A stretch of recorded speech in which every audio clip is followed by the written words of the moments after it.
예, 반갑습니다. 오늘은 5월 20일 화요일 본문 우리 함께 같이 볼 텐데요. 에스더 8장입니다.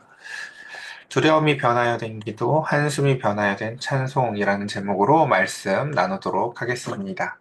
자, 우리 앞선 본문들은 어제 이제 제가 그래서 링크를 올려드렸어요. 좀 이렇게 그냥 읽어보시면 되니까 에스더 이렇게 이야기가 뭐 이렇게 딱히 어렵지 않거든요. 그냥 사실은 들으셔도 뭐 내용을 파악하는 데는 어려움이 없기 때문에 그 링크 보내드린 거 통해서 여러분들이 앞에 이야기들을 다 안다고 이제 제가 전제하고 8장 이야기로 바로 넘어가도록 해보겠습니다. 자, 이제 드디어 그날이라고 시작을 합니다. 그래서 이제 그날이 무슨 날인가? 이제 이 하루에 벌어진 일은 좀 설명을 하고 이제 오늘 설명을 해볼게요. 이제 이날이 어떤 날이었냐면 이른 아침에 이제 왕을 찾아간 하만에게 이제 왕이 묻죠. 자신이 존귀하게 하고 싶은 사람한테 내가 어떻게 대해야 되겠냐라고 물어보자. 이제 그 존귀하게 할 사람 자기밖에 없다고 생각해서 이런저런 제안들을 하죠. 뭐 왕이 입는 옷, 왕이 입는 관, 뭐 이렇게 왕이 쓰는 관 이렇게 얘기를 하니까 그게 바로 이제 모르드게다라고 얘기를 하게 되어서 그렇게 하만을 시켜서 모르드게를 존귀하게 한 이야기. 그날 이게 바로 그날이에요. 그 이날 아침부터 그래서 하만은 그러고 나선 집으로 돌아갔다가 다시 그 에스더의 잔치에 참석하게 되었고 에스더가 왕에게 그녀의 요청을 드디어 이제 말함으로 인해서 하만은 그 모르드게를 잡아서 죽이려고 했었던 그 장대에 자신이 달려서 이제 죽게 되었죠. 바로 그날이에요.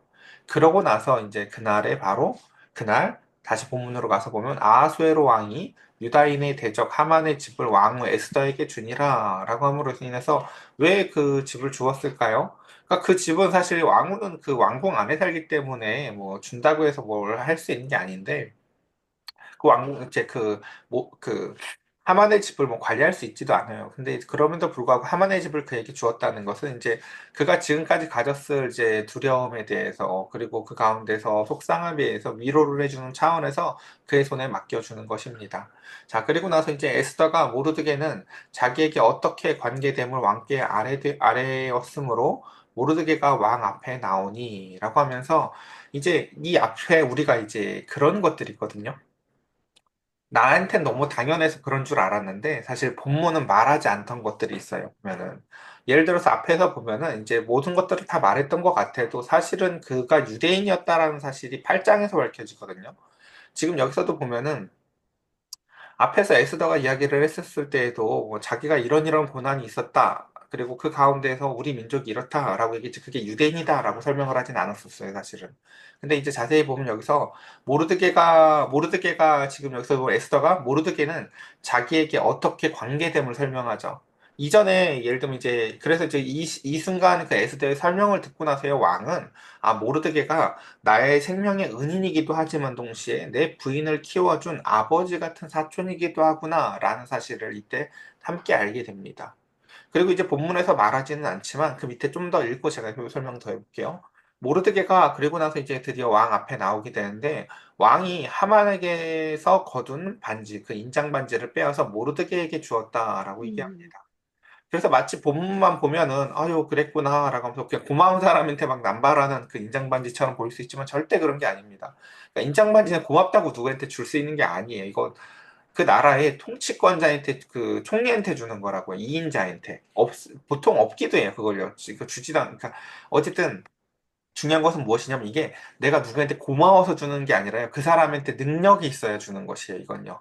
그러면 이제 과연 그 왕은 이 모르드게가 능력이 있다는 걸 어떻게 알았을까요? 에스더의 말을 통해서 안 거예요. 그러니까 우리 본문은 모든 이야기를 다 다루진 않지만 에스더가 그 가운데서 자신의 가족 관계 그리고 자신의 유대인됨을 설명하면서 그 가운데에서 모르드게의 어떠한 그 이 능력들을 설명했겠죠. 그래서 그것을 듣고는 그 가운데서 이 나라의 관리를 그러면 그 모르드게에게 맡겨야겠구나라고 하면서 그 가운데서 그 인장 반지를 드디어 이제 모르드게에게 넘겨주는 것입니다. 그래서 에스더가 모르드게에게 하만의 집을 관리하게 했습니다.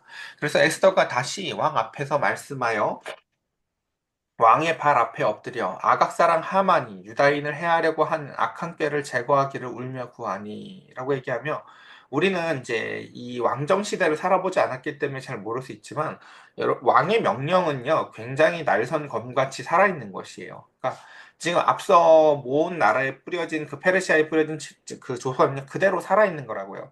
이거 여러분 우리 예를 들어서 현대 국가에서도 똑같거든요. 앞선 어떤 왕이나 뭐 이렇게 군주가 어떤 명령을 예를 들어서 너 누구를 죽여라 라고 해서 이제 명령을 내려놨는데 그러고 나서 그 명을 거두지 않으면 그걸 스탠드 오더라 그래요. 그 사람 죽이기까지는 그 명령은 계속 진행 중인 거예요. 그런 것들처럼 지금 앞선 조서는 어쨌든 유다인을 그날에 죽이라는 조서가 이미 왕의 인장이 찍혀서 온 나라에 배포가 됐죠. 이게 지금 하만 하나 죽였다고 명령이 사라지는 게 아니라고요.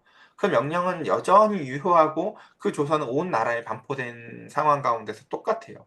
그렇기 때문에 지금 에스더는 끝까지 두렵고 간절한 마음으로 왕에게 또다시 구합니다. 그래서 왕에게 구해서 왕에게 얻어놔야 되는 게 굉장히 어려운 거죠. 그러니까 뭐예요? 너가 당신이 그 온 나라에 배포했던 그 조서를 다시 당신의 말로 반박하는 조서를 다시금 발행해달라고 요청을 해야 되는 거잖아요. 그렇죠? 앞서 보면은 이제 하만도 자기의 뜻대로 왕을 조종하기 위해서 머리를 한참 굴렸죠.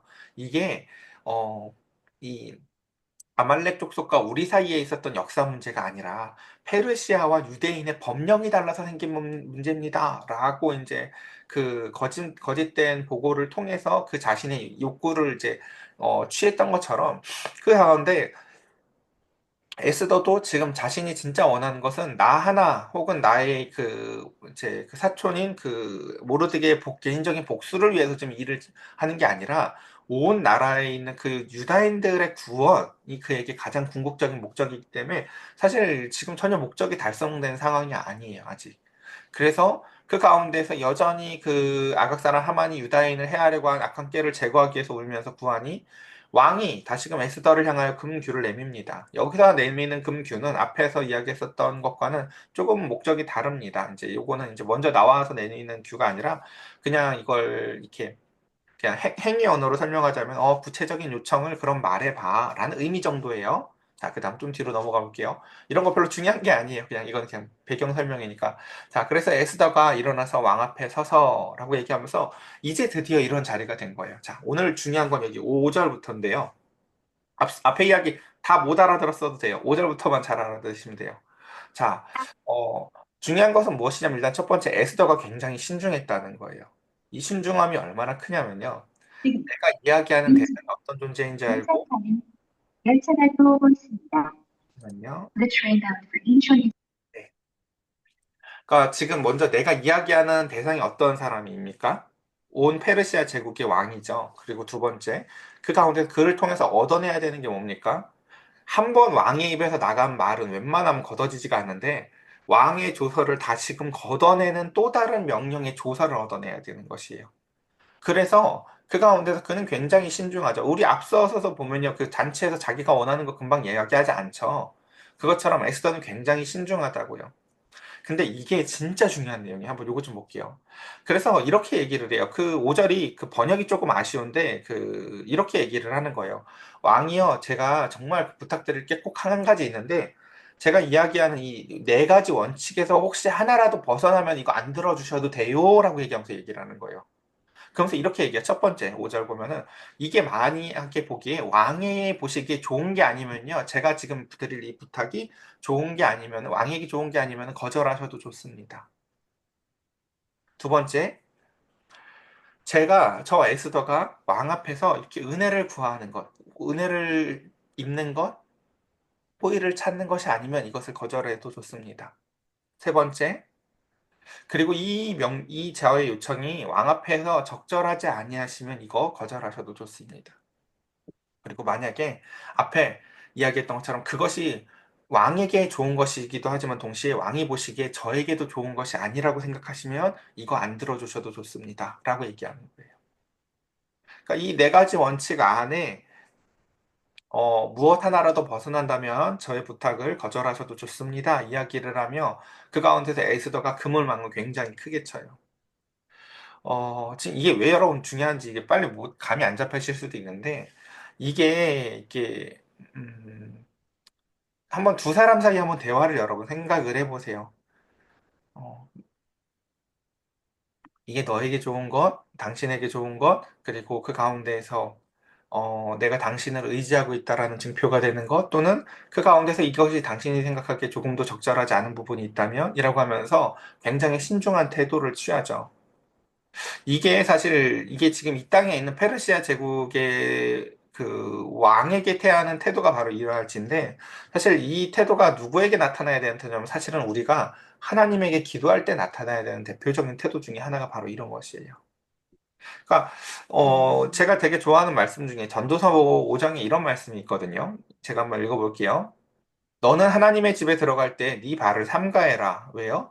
가까이 하여서 말씀을 듣는 것이 우매한 자들이 재물을 드리는 것보다 나으니 그들은 악을 행하면서도 깨닫지 못함이라 라고 얘기를 하죠. 여러분, 아까 이 앞에 나오는요. 이 땅의 왕에게 나아가는 그 에스더조차도 뭐예요? 자기가 그 왕에게 나아가는 것이 얼마나 두렵고 떨리는 일인지 알고 말을 절대 함부로 하지 않고 자기가 속에서 원하는 것도 끝내 기다렸다가 마치 예수님의 기도랑 조금 비슷한 거 아시겠어요? 저의 뜻은 이렇지만 당신의 뜻에 벗어나면 들어주지 않으셔도 돼요. 당신의 뜻대로 해주세요. 라고 예수님도 하나님한테 기도를 그렇게 한다고요, 여러분. 그런데 하물며 우리는 그럼 하나님한테 기도를 어떻게 해야 되겠습니까? 하나님이 기쁘신 기도가 아니시라면요, 저의 이 기도 들어주지 마세요. 하나님이 보시기에 이게 저에게 유익하지 않은 기도 같다면 하나님 이 기도 들어주지 마세요. 제가 하나님에게 은혜를 구하면서 하는 기도가 아니라면 저의 기도 들어주지 마세요. 라고 기도하는 거예요, 이게요, 사실요. 그러니까 중요한 것은 사실 여기서 그 기도의 태도를 보여주는 거예요. 그래서 전도서 5장 2절은 이렇게 얘기하죠. 그러니까 너는 그 우매한 자들은 재물을 갖고 오잖아요. 앞에 보면 그쵸. 하만은 제가 돈 다 낼게요 하고 돈 갖고 오잖아요. 그쵸. 근데 그거보다 더 중요한 것이 사실은 태도라는 것이에요. 그래서 2절에 제가 진짜 좋아하는 말씀인데 이 얘기가 여러분들이 꼭 기억나셨으면 좋겠는데 너는 하나님 앞에서 함부로 입을 열지 말며 급한 마음으로 말을 내지 말아라. 저는 사실 이렇게 막 불 꺼놓고 북치면서 주여 3번 하고 막 소리 지르면서 기도하는 걸 별로 좋아하지 않아요, 사실요. 왜냐면 내가 얼마나 간절하고 내가 얼마나 힘드니까 그럴까라고 이해가 되어지는 면도 일면 있지만 그 가운데서 그건 이 부분이 망각되어진 거예요. 하나님은 하늘에 계시고 너는 땅에 있기 때문에 그런즉 마땅히 말을 적게 해라라는 이 전도서의 지혜에 벗어나요. 전도서는요 이렇게 얘기를 해요. 기도 좋지. 근데 그 원칙이 있어. 뭐냐면 얘가 하나님이라는 걸 먼저 기억하고 너는 들으려고 애를 써야지 네 말을 부지런히 하는 게 중요한 게 아니야 라는 거예요. 여러분 막 에스더가 말 못해서 죽겠는 느낌이에요? 전혀 아니죠. 에스더는요 왕이 자유롭게 말할 수 있도록 하고 그 가운데서 왕의 판단에 뭐 하나라도 벗어나면은 이라고 얘기하면 모든 것을 왕에게 의지해요. 그리고 그 왕에게 호의를 입어야 되기 때문에 그래요. 그 주권이 왕에게 달려있다는 것을 알기 때문에 말을 저렇게 하는 거라고요. 여러분, 이 땅에 있는 왕한테 무언가를 제안하는 저 왕후도 말을 저렇게 하는데 우주와 만물을 지으시고 여전히 모든 것을 다스리시는 하나님 앞에 기도하는 우리의 태도가 여러분 어때야 될 것인지 다시 한번 꼭 기억해 봤으면 좋겠습니다. 자, 2절 뒷부분 그래서 한번 좀 더 읽어볼게요. 그래서 이 네 가지 조건이 맞다면, 네 가지 조건에서 하나라도 무언가 벗어난다면, 이제 들어주시지 않아도 돼요 하면서 이렇게 얘기를 하고, 그래서 조서를 내리사 아각 사람 함무다다의 아들 하만이 왕의 각 지방의 유다인을 진멸하려고 꾀하여 쓴 조서를 철회하소서. 굉장히 지혜로워요. 보면 에스더가 뭐라고 얘기해요? 왕이요, 당신이 전에 허락하여서 발표되었던 그 조서 좀 철회해 주세요. 라고 말하는 게 아니라 그 조서의 그 주도권을 누구로 표현해요? 하만이 왕의 각 지방에 있는 유대인을 진멸하려고 꾀하여 쓴 조서를 철회해 달라고 라고 표현을 해 나가죠. 이건 왕의 명령을 거두는 것이 아니라 왕의 조서가 틀렸다고 하는 것이 아니라 그 하만의 악한 것을 거두어 달라고 표현을 합니다. 자, 그러면 좀 더 뒤에 봅시다. 6절. 내가 어찌 내 민족이 화당함을 참아보며 내 친척이 멸망함을 참아보리이까 하니 아하수에로 왕이 왕후 에스더와 유다인 모르드게에게 이르되 하만이 유다인을 살해하려고 함으로 나무에 매달렸고 내가 그 집을 에스더에게 주었으니 너희는 왕의 명의로 유다인에게 조서를 뜻대로 쓰고 왕의 반지로 인을 칠지어다. 왕의 이름을 쓰고 왕의 반지로 인친 조서는 누구든지 철회할 수 없음이니라 하니라. 이 말을 보세요. 이 말이 조금만 까딱했으면요. 난 이미 내린 조서라 그건 어떻게 못해. 이럴 수도 있었던 것들이에요, 원래요. 근데 그 원칙을 뒤집어서 그는 다시 그 명령을 내려주죠. 그리고 그 모든 주도권을 누구에게 줍니까? 출절해 보면 유다인 모르드게에게 주는 거예요. 그래서 좀 더 봅시다. 그러니까 이것을 통해서 인장 반지를 주고 그 모든 주도권을 모르드게에게 주는 것을 보면서 우리는 유추해 볼 수 있는 거예요. 아, 에스더가 한 말이 우리가 여기에 다 기록된 건 아니지만 모르드게를 굉장히 신뢰하게 하는 어떠한 말을 했겠구나라는 것이죠.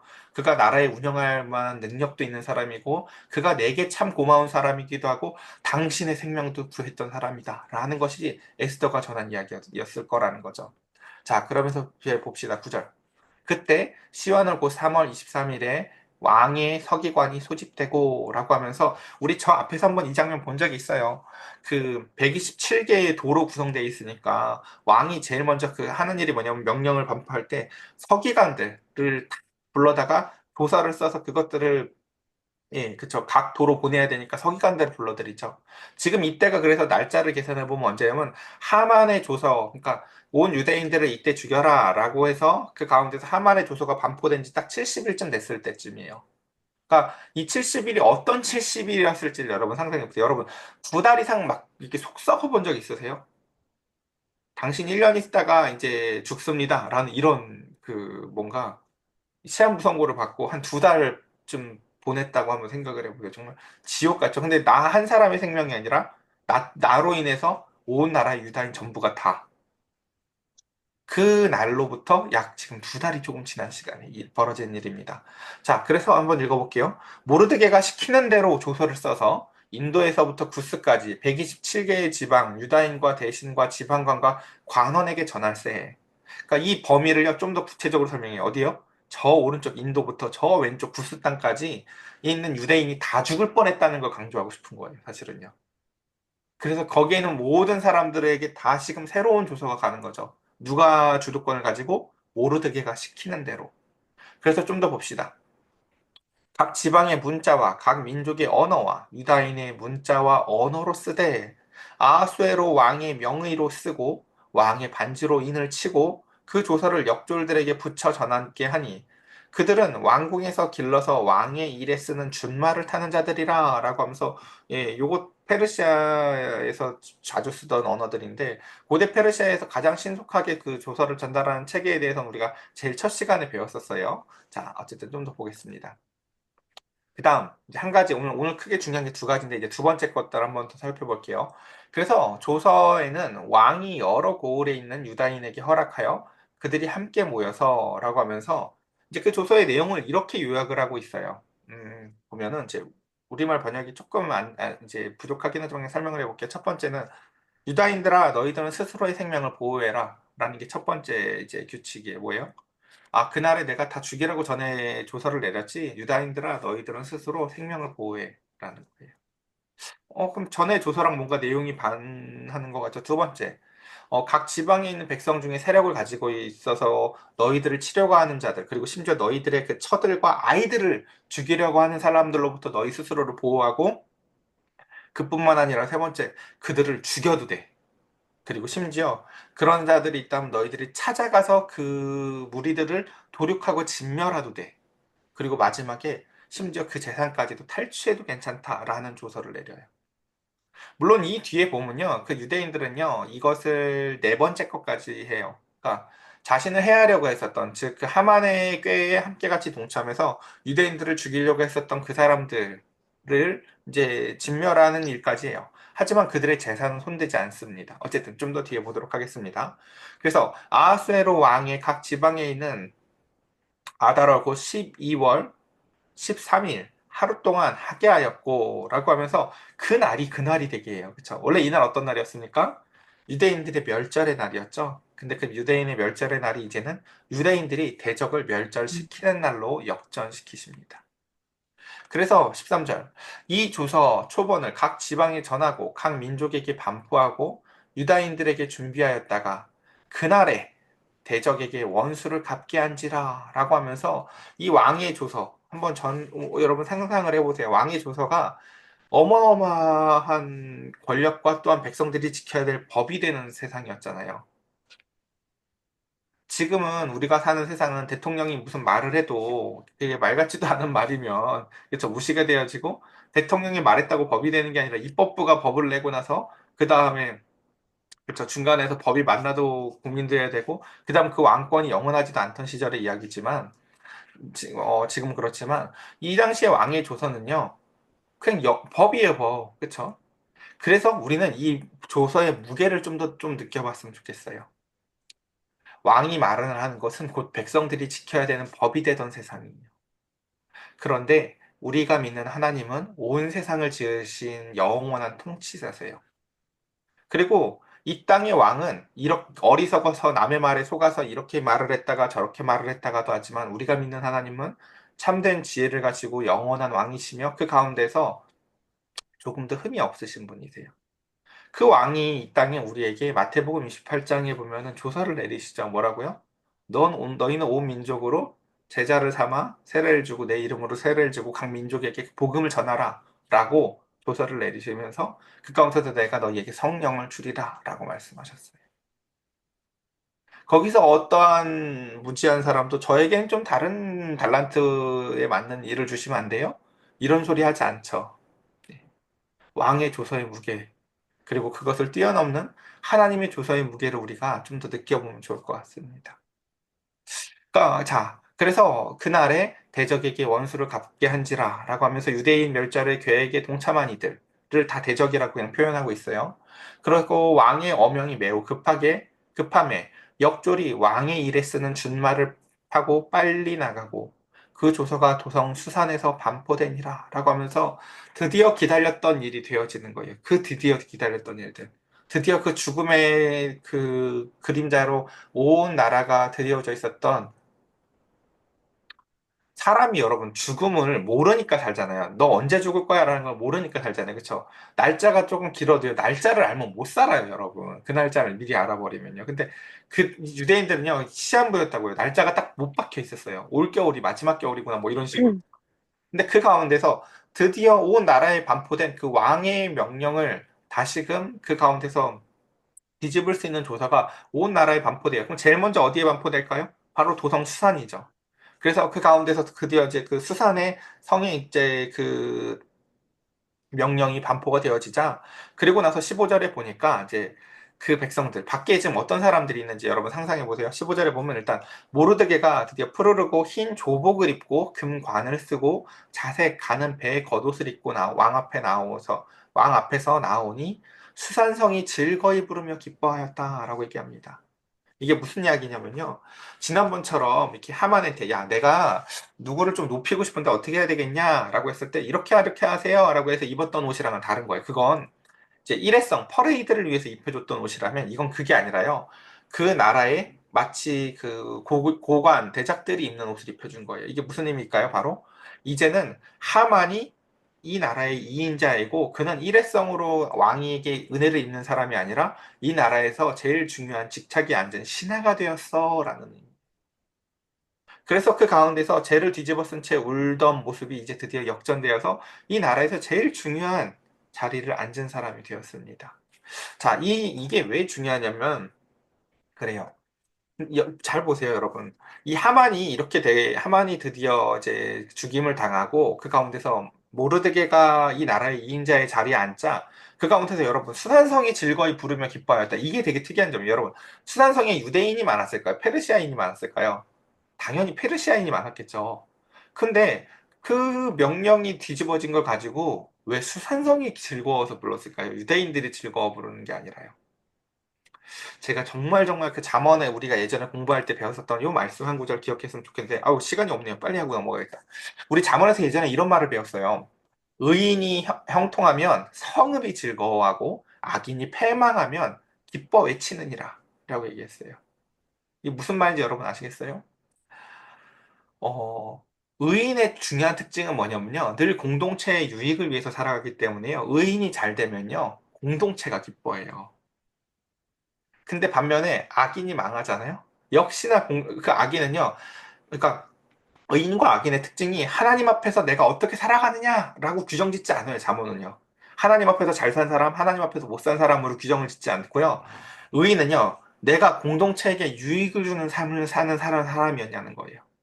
그래서 내가 잘 되면 내 옆 사람들이 막 기뻐해요. 그게 의인의 되게 중요한 특징이라는 거예요.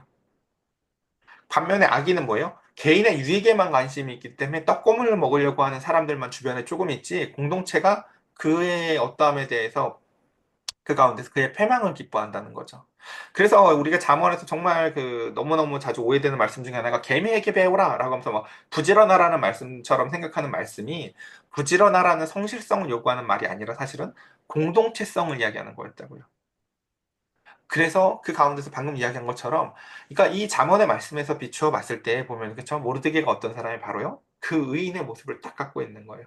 모르드게가, 그러니까 생각해 보세요. 그, 우리, 오늘날로 따지면 뭐 국회의사당이든 이런 데 앞에서 막 죄를 뒤집어 쓰고 울면서 금식하고, 그 다음에 자기 주변에 있는 사람들한테도 같이 하자고 요청을 했을 거 아니에요. 그쵸?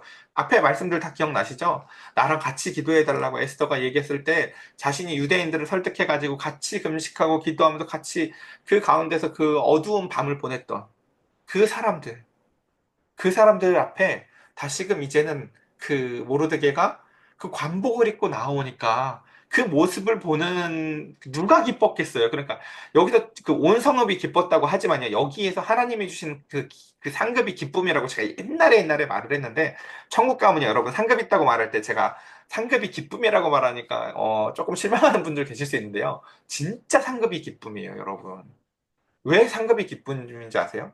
그 모르드게의 모습을 보고요. 제일 기뻐할 사람이 누굴지 생각을 해보세요. 함께 금식백에 동참하고 기도했던 수산성에 있는 유대인 공동체가 제일 기뻐요. 그러니까 그때 같이 기도해보지 않은 사람들은요, 그치 뭐, 그럼 뭐 그 나쁜 일 다 막아주지 뭐 하나님이라고요. 마음이 밍숭맹숭하지, 그로 말미암아 뜨거운 눈물과 기쁨과 감사와 찬송 이런 거 몰라요. 기도를 여러분 왜 해야 되는지 아시겠습니까? 하나로 연합되어지고 그 가운데서 그 기쁨을 맛보기 위해서 하나님은요, 그 어두움의 기도 시간들을 함께 같이 허락하세요. 그래서 그 애통과 금식이 역전되는 것. 제가 이 찬송가를 참 제일 좋아하는 찬송가 중에 하나라고 예전에 여러 번 말씀드렸는데, 찬송가 370장에 보면은 찬송가 가사 2절에 이런 내용이 있어요. 그 두려움이 변하여 내 기도가 되었고, 전날의 한숨이 변하여 내 노래가 되었네. 뭐 이런 이야기들은 사실은 시편 30편 11절에도 주께서 나의 슬픔이 변하여 내 춤이 되게 하시고 나의 베옷을 벗기시고 기쁨으로 띠띠우셨도다, 이런 모티브의 내용들은 뭐 성경에 여러 번 등장을 하는데, 중요한 것은 무엇이냐면 우리가 죄인됨을 깨닫고, 모르드게도 얼마나 그랬겠어요. 내 혀끝에서 나온 그 말 한마디와 태도들로 말미암아 온 민족이 다 죽게 되었으므로 말미암아 내가 철저히 그 가운데서 하나님 앞에 엎드려졌다가 하나님 앞에 이것만 벗겨주시면, 이것만 역전시켜주시면 내가 정말 잘 살겠다고 부르짖으며 에스더에게도 요청을 하여지고, 그 가운데서 갖고 있는 또 근데 기도하면 또 생기는 믿음은 있어요. 하나님이 구원은 해주실 것 같아. 그러니까 에스더한테, 얘야, 하나님은 구원해 줄 건데 너 땀만 먹으면 너가 죽는 거야? 라고 또 편지는 쓰고, 그리고 같이 기도는 하자고 하죠. 그 알 수 없는 믿음을 하나님이 주시는 거라니까요. 그러니까 여기서 보면 보이지 않는 하나님의 손은요, 그 어디에 있어요? 보면 그 모르드게의 편지에서도 그러니까 잘 나타나는 거예요. 하나님이 모르드게의 마음을 붙잡고 있다는 게요. 이상한 확신은 있는 거죠. 이런 거예요. 내 지금 마치 다윗으로 따지자면 내가 이제 드디어 그 양 100마리 있는 사람이었는데 양 한 마리를 뺏고 구아도 죽인 아주 살인범의 그 가운데서 강간범의 내가 아주 나쁜 놈이라는 게 드러나는 것이 너무 두려운 밤이기도 하지만, 동시에 그 밤이 하나님하고 멀어지는 게 제일 무서운 밤이 되어져서 그 다음날에 모든 사람들에게 내 죄악을 다 반포해도 하나님과의 관계만큼은 잃고 싶지 않은 그 밤에 부르던 찬송이 바로 이런 찬송이에요. 우리에게 있어서 바로 이 찬송이 영원히 우리 아이가 하나님 앞에 다시는 교만하지 아니하고 하나님 앞에 겸비하며 신앙생활을 해 나아갈 수 있도록 우리에게 만들어주는 신앙의 토대와 같습니다. 그래서 마지막 절, 왕의 어명이 이르는 그 각 지방 각읍 유다인들이 즐거이 기뻐하며 잔치를 베풀고 그날을 명절로 삼으니 본토 백성이 유다인을 두려워하여 유다인이 되는 자가 많더라 라고 이야기합니다. 우리는 오늘 이 두 가지를 꼭 기억했으면 좋겠습니다. 첫 번째 뭐예요? 뭡니까? 하나님 앞에 기도하는 태도가 중요하다라는 것입니다. 에스더가 왕에게 있어서 그 요구하는 것을 바로 말하는 것이 아니라, 왕이요, 당신이 보기에 어떠하고 그 다음 당신에게 내가 은혜를 구하는 것이고, 이런 것들처럼 아까 그 기도에도 중요한 그 태도가 있다라는 것을 첫 번째 꼭 기억하셨으면 좋겠고요. 두 번째는 그 가운데 하나님은 우리의 삶을 이와 같이 역전시키시는 것을 기뻐하시되 우리가 그 자리에 있었을 때 의인인지 악인인지가 또한 중요하다라는 것입니다. 의인이 기뻐하면 온 성읍이 기뻐한다라고 하였습니다. 저 여러분들에게 있어서 이와 같은 밤 그리고 그 가운데서 이와 같은 말씀을 통하여 우리의 삶이 참으로 하나님 앞에서 관계가 깊어지고 우리의 공동체를 기쁘게 하는 저와 여러분들 되시기를 간절히 축복합니다. 이 시간 함께 같이 기도합시다.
제가 기도드리겠습니다. 사랑해 주님, 이 에스더의 기도의 태도를 기억하게 하여 주시옵소서. 주님께서도 기도하실 때에 내 뜻이 이와 같지만 아버지의 뜻대로 하여 달라고 기도하였습니다. 이 잔을 옮겨달라고도 기도했지만 동시에 아버지의 뜻대로 해달라고 기도하셨습니다. 우리의 기도는 어떤지 한번 점검해 보게 하여 주시옵소서. 에스더는 왕에게 나아가 그 요청을 말하기까지도 이와 같이 신중하건만 우리는 하나님을 경홀히 여기지는 않는지 한 번쯤 돌아보게 하시고 주님 앞에 나아가서 그 말을 함부로 내지 않게 하여 주시사 주님에게 내 기도를 아뢰는 것보다 주님의 말씀을 더 잘 듣게 하여 주시옵고 재물이 아니라 말씀을 듣는 것을 기뻐하신 하나님을 알게 하여 주시옵소서. 하나님의 말씀대로 그 말씀을 듣고 살아가는 그 은혜 가운데 주님, 이제는 그 밤이 역전되어지는 것을 봅니다. 모르드게가 그 광장에서 재를 뒤집어 쓰고 그 함께 같이 금식하며 기도하여 울면서 그 밤을 보내었던 그 유대인 공동체에게 이제는 온 나라에 새롭게 반포되는 왕의 조서를 들고 가는 그 준마들의 말발굽 소리가 들려질 때 그 마음에 기쁨이 어떠했을지를 상상해 봅니다. 주님, 그와 같이 우리도 하나님 앞에서 울며 씨앗을 뿌렸던 날이 있다면 기쁨으로 단을 거두는 날을 소망하게 하여 주시었고, 하나님이 우리를 결코 손해보지 않게 하시고, 하나님이 우리를 구원하시며 역전하실 그 날을 소망하며, 주님 주의 뜻대로 오늘 하루도 살아나가게 하여 주시옵소서. 우리 주 예수 그리스도의 이름으로 기도드렸사옵나이다. 아멘.